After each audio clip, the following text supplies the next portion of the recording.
and turn that out. So, and there are other artists as well, Heather Victoria and GQ and, Harlow, and it's a number of, the family is there, headed by we call them the General Ninth Wonder. So, salute to all of the Jamler family.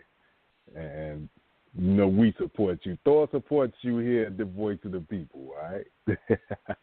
We definitely support you, the Voice of the People. We know that Ninth is a major factor here in the area and definitely makes a lot of things jump here in the community. He's got everything from being a professor to being involved in the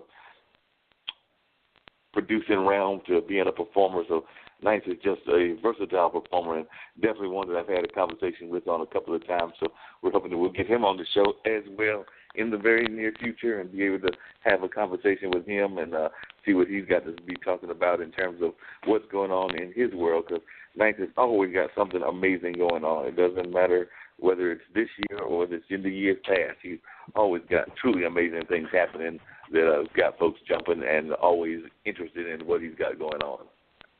In fact, if you're listening right now, make sure, and Ralphie's album drops on Friday, and on Saturday, September 23rd, Black Jedi Zulu presents a sneaker affair hosted by Ninth Wonder, Saturday at 8 p.m. at the Google Fiber Triangle, 518 West Jones Street, Raleigh, North Carolina. Tickets are still available at eventbrite.com. It's a charity ball, so they're raising money for the Cranston Hargrove Memorial Art Scholarship. Attire, tuxedos, suits, gowns, and your sneakers. So, that's what makes it very unique that, you get to dress up and then put your nice sneakers on at the bottom. So there's the sneaker ball. Support Black Jedi Zulu. They're doing great things down there in the community. So, your support is definitely appreciated, and we salute you. Oh, yeah, that support is definitely appreciated and needed, so we're glad to see that folks are recognizing the great things that are going on that Ninth is doing and the whole Jamla crew, so that is definitely a great thing that is going on here in our community, and there's, just like we said before, great things that are happening in terms of the world of entertainment throughout the country and the world, so we're trying to stay on top of it. We want you to tell us about what you've got going on and things of that nature. So we are definitely looking forward to hearing all of these great stories from around the world because, we are a worldwide podcast now, being on iHeart and TuneIn and various other avenues as well. And, of course, I just saw earlier today that we have some very good company in terms of iHeart, because iHeart just announced today that they are teaming up with the world of NPR. So NPR podcasts are now on iHeart along with us. So we have got the one of our podcast mates are the NPR podcast now. So we have now iHeart has teamed up with NPR. Hey, the hands are linking and the arms are joining together, So that's a great thing, man. And also, I'll post the link for our replays where we're syndicated now, So that's right. It just continues to move along in a positive direction, and what can I say, man? It's something that I never thought that, we didn't think 3 years ago that it was going to get to this point, but we're happy that we're here. We're here, and of course we have to give a shout out to Ty, and I did hear that she sent me some information, which I'm still doing some research on that we're going to talk about. But apparently she saw a post from I believe it was somebody named Jenkins who was talking about the poisoning of the waters in our community. So we're going to do a little bit of research and probably bring that to the forefront of the show as well, because she sent me a link with some YouTube sites that I haven't had a chance to really examine, but I'm definitely going to be checking that out. And, ever since Flint, people have been very cautious about how things are being done in the various communities. And I know for a fact that the poisoning of waters from corporate folks can be a very real thing, because I grew up in a little small town called Warrenton, and many of you may not remember, but there was a chemical dump back in the late 70s, early 80s of a dangerous, I believe it was a fertilizer-type poison, but Warren County as well as parts of Virginia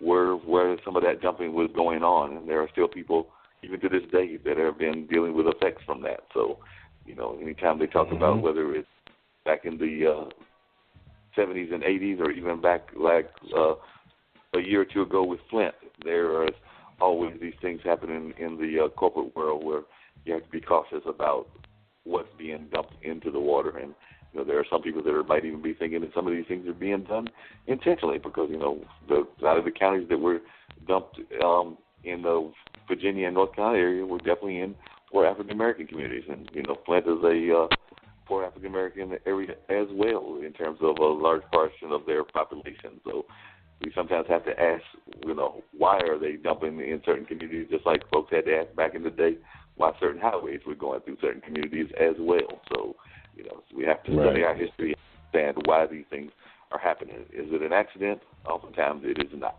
Oftentimes it is planned not to our benefit, but to our detriment.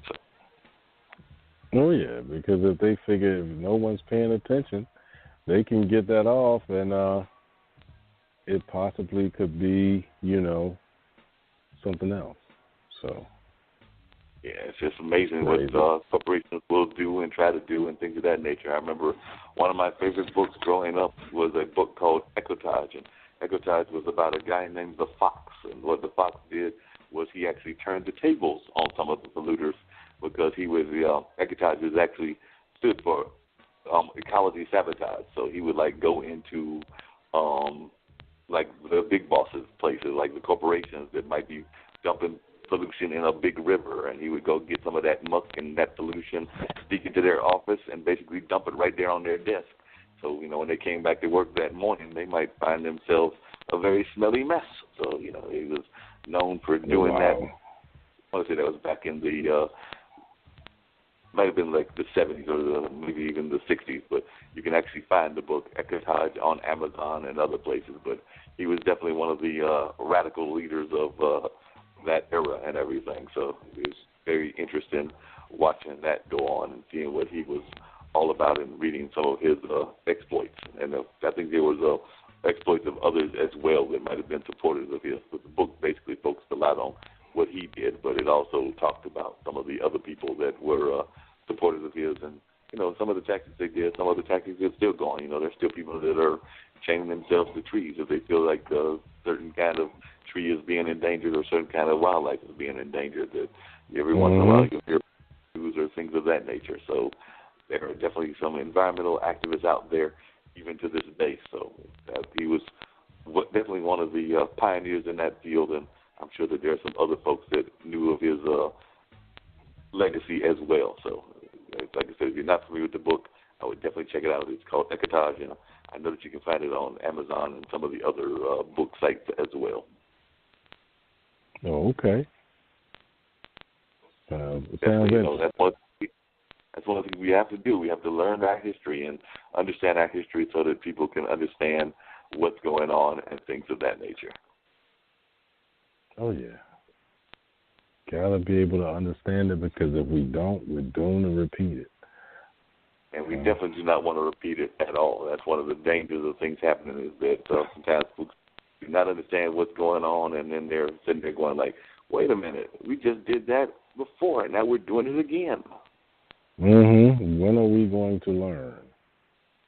Yes, we have to learn from our past mistakes and things of that nature. Otherwise, as you said, we're just doomed to repeat them, and that's not the way that society should be going. We need to learn how to learn from our mistakes and make a positive direction in a positive manner, not going back and repeating old mistakes over and over again. I believe that old saying about if you keep repeating the same thing over and over, that's like one of the definitions of crazy. Oh, yeah, it sure is. It sure is a definition of crazy. And, I don't think too many people would want to be labeled as such, With that label, that's not something that they want to have on their resume, as being labeled as that kind of word. I mean, sometimes people may play crazy in order to get things accomplished, and I have seen people do that in the past, but in terms of that being something that you want to be permanently labeled, I think most people will intentionally try to avoid that. Oh, yeah, definitely. Nobody wants to be the nutcase, man. Nobody wants to be the nutcase at all? No, not at all. I don't think nobody aims to be put in that category, you know? Nah, they do not hope to be in that category at all, because all that does is create people, as a general rule, try not to be pigeonholed into anything, because, once you get pigeonholed, then you're in all kinds of trouble. So folks try not to be pigeonholed into little boxes and things of that nature. I mean, by nature and by society, we often are pigeonholed because, we're labeled one thing or another. You're labeled by your race, you're labeled by your gender, you're labeled by your orientation, you're labeled by your income, you're labeled by your job, you're labeled by your education level, you're labeled by so many things. But as a general rule, we all try to step outside of those boxes and not just be whatever those little boxes that they have us check are. We try to be the totality of what humanity is about, but not just be labeled into the various boxes that the world and society tries to put us all into. And, they try to do it by everything from gender to orientation to religious affiliation or non-affiliation, as the case may be, to educational levels, to everything else that you see when you go on the census bureaus or any of the other things that study people by their nature. They always try to have you check this box or that box, and sometimes we all need to be a little bit beyond that. We need to understand what we are in terms of our humanity. We also need to try to find ways to understand people that are in other parts of the equation. So, like if you're heterosexual, you don't have to have friends of those opposite orientations in your circle, but it probably wouldn't hurt to have some friends in those kind of circles in your friend circle, as well as people from other races and other religions and other ethnicities and various other things, because in order to be a truly developed person, you need to have an understanding of the world around us, and that means understanding the various parts of our humanity. Oh, yeah. Well, like my mother used to say, you never know who you're going to need, and you never know when you're going to need them. So, you need to go ahead and treat everyone with the basic respect, because right. If not, that will come back to you as well. So, you don't want to be disrespectful and then hoping right. that someone will be able to support you when you need it, but you haven't supported anyone else. So it comes down, and if we all learn that basic respect, it doesn't matter what a person chooses, what they don't choose, what they like, what they don't like. We ought to be able to respect the decision that they make, and life goes on. At some point, folks will realize that you can't keep telling others what to do and then think you're going to do what you want to do yourself, So it becomes problematic when individuals just get stuck in that singular track of thinking. Yeah, and that's often what happens. Too often we got people that get stuck in a singular trap of thinking, or that, too often we get people that believe in the their way or the highway kind of approach. That is one of my complaints, not with all, but that's one of my complaints with certain religious leaders and everything, is, I don't think it. I know that there are people that believe in ghosts and people that believe in those kind of things, but as far as I know, I've yet to meet one face to face. I've heard bumps in the night and other things that probably could have been ghosts and things of that nature, but I've yet to see one that's actually come up there and said, "Hey, Mark, I'm so and so. Remember me?" And so probably would do all kinds of things and scream and yell and remind and wonder if I'm actually seeing things, but that's not happened that I've had that direct encounter as of yet. Not saying that it won't happen in my lifetime. One never knows what might happen in the world and all that kind of stuff. But it's not happened. Like I said, I've heard my